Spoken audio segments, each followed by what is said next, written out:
Alright, you're in Rome, 79 AD. You're in the dark underbelly of the Colosseum, and you already know the rule. Victory for them means punishment for you. You didn't choose this place. You can't walk out, and Rome makes sure you never forget it. You're Livia now, a Dian prisoner, 19, chained at the wrists so tight the iron bites every time you shift.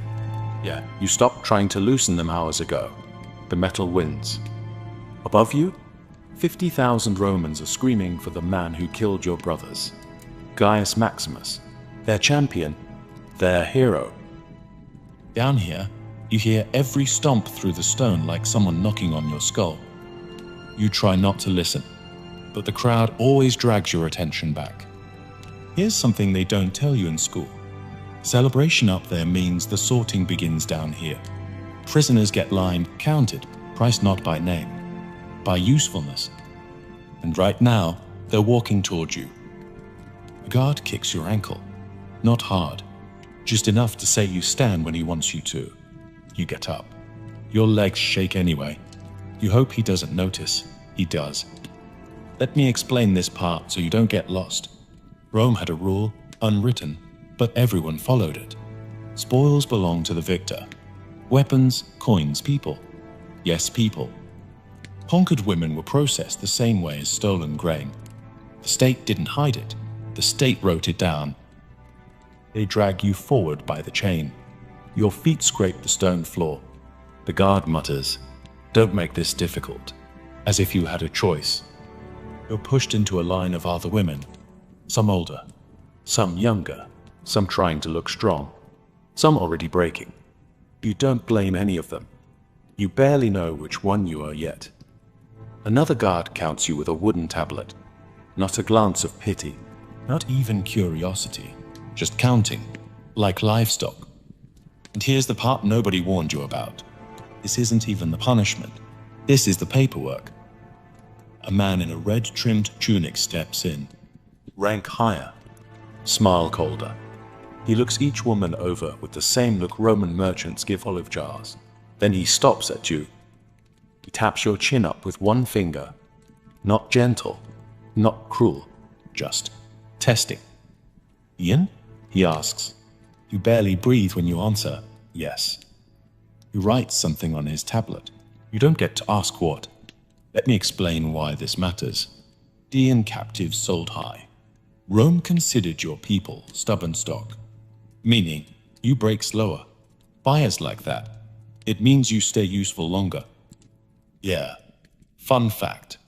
Your value to Rome is how long you can suffer without collapsing. From above, the arena roars again, a wave so loud dust shakes from the ceiling. Someone announces the victor. You don't need his name. You already know it. Gaius Maximus. The guard pulls you forward with a short laugh. "Well," he says, "looks like the champion gets first pick." Wait, this is where it gets worse. Quick thing, if you're deep in this, hit like and subscribe so you don't miss the next descent. Now, back to Rome. The guards start moving faster, because once a champion wins, the whole under-arena shifts into a new phase. Distribution. Yeah, Rome made even human suffering sound like a supply chain. They drag you down a narrow corridor. Torches spit smoke. Stone walls sweat heat from the arena above. You don't walk so much as stumble, because the chain between your wrists wasn't made for moving, just for control. Guard behind you says, "Keep up." Another adds, "Or he'll leave you behind." And you don't want that. You don't ask what that means. Their tone answers enough. Let me explain the part the textbooks skip. When a gladiator won, especially a favorite like Gaius Maximus, Rome handed him spoils, not because he needed them, because it kept him loyal, kept him fighting, kept the crowd screaming. And women were included in those spoils, not by law, exactly by tradition. Rome loved tradition more than mercy. You're pushed into a holding chamber lit by one torch. A few other women are already inside. No one talks. Talking feels dangerous. Even breathing feels like asking permission. In the hallway, you hear armor clattering. Heavy footsteps. The kind that belong to someone important, or someone the guards pretend is important. Gaius Maximus walks in. He's still smeared with arena dust. Sweat makes stripes down his arms. You expect him to look at the women first. He doesn't. He looks at the guards. "Where's the list?" he asks. Of course. Even here, even now, you're not the priority. The paperwork is. The guard hands him a wooden tablet. He scans it. His expression doesn't change, not even an inch. You're not expecting kindness, just something. But no, you get the same blank face he used to look at the lion he killed earlier. He steps toward the line. One woman flinches. Another stares at the floor. You try to hold still, because you've already learned the first rule of survival here. Keep your head down and your breathing quiet. Gaius stops in front of you. You don't dare meet his eyes, but you feel him studying you. Not like a man, like a soldier trying to identify a tool. The guard says, "Dean, strong," doesn't talk back. You hate how fast that summary shrinks your whole life. 9 words. That's all you're worth down here. Maximus gives a short nod. Not approval, just acknowledgement. Then he turns to the officer and says something you didn't expect. "No, not this one." The guard looks confused. "She's high value the others." I said no. Simple, flat, final. And here's the twist you're not going to like. Gladiator refusing a spoil isn't mercy. Rome doesn't read it that way. Rome reads it as reclassification. If the champion doesn't claim you, the state will. And the state is colder than any fighter. The officer scratches your name off the slate. One clean line. Your fate changes with a sound softer than a breath.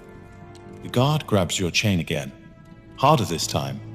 "Well," he mutters, "looks like she goes to the Lex Captigi process." He says it like it's obvious. Like everyone knows what that means. You don't. But the other women do. Their eyes drop. One whispers, "Gods help her." Wait, this is where it gets much worse. They shove you into a storeroom under the arena. It smells like blood and wet iron. You don't get time to breathe. You don't get time to think. You barely understand Latin, but you understand the tone. Move. You do. Because here's the part nobody warned you about. After the games end, the killing doesn't stop.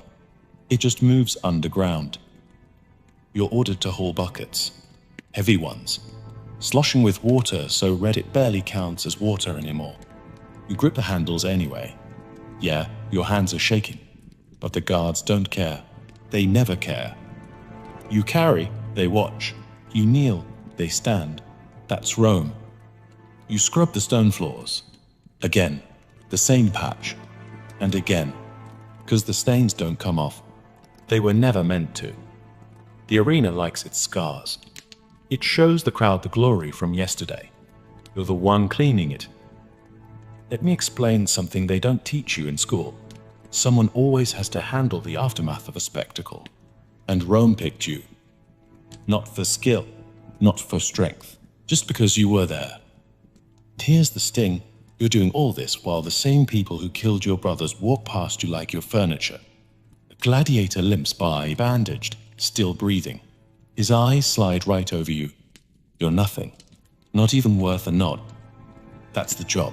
Clean the empire's mess so it doesn't smell too close to the emperor's balcony. Guard kicks a broken spear toward you.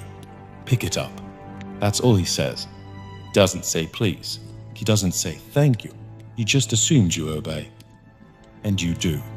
Because refusing is a fast way to meet the lions your brothers met. Here's your first rule if you want to survive under this arena. Rule number 1. Never make a guard repeat himself. They hate repeating things. They hit harder when they have to. You collect shattered shields, splintered wood, dented helmets. You don't know the stories behind them. You don't ask. Questions in Rome are dangerous objects, sharper than swords. And here comes the twist you won't like. You're also cleaning the animals' holding pits. They hand you a shovel and point. You already smell it. The lions ate well today. Rome made sure of that. You scrape the leftovers of violence into a bin that's already too full. You know exactly what the lumps are. You don't let yourself look too long. Someone coughs behind you. Another servant girl, younger than you. Her hands are raw. Her eyes are empty. She's been here longer. She's what you become if you stay alive. You don't talk. Talking is a luxury. Breathing is already work. The torches flicker. Footsteps echo. A new group of guards marches in carrying prisoners, men in chains, their faces grey. Not fighters, not criminals. Just unlucky. Rome loves unlucky. They're being lined up for tomorrow's show. Another day, another crowd, another round of cheering for someone else's pain. And here's the part that stings the most. You're close enough to touch them, but too powerless to help. You just keep your eyes down and keep scrubbing.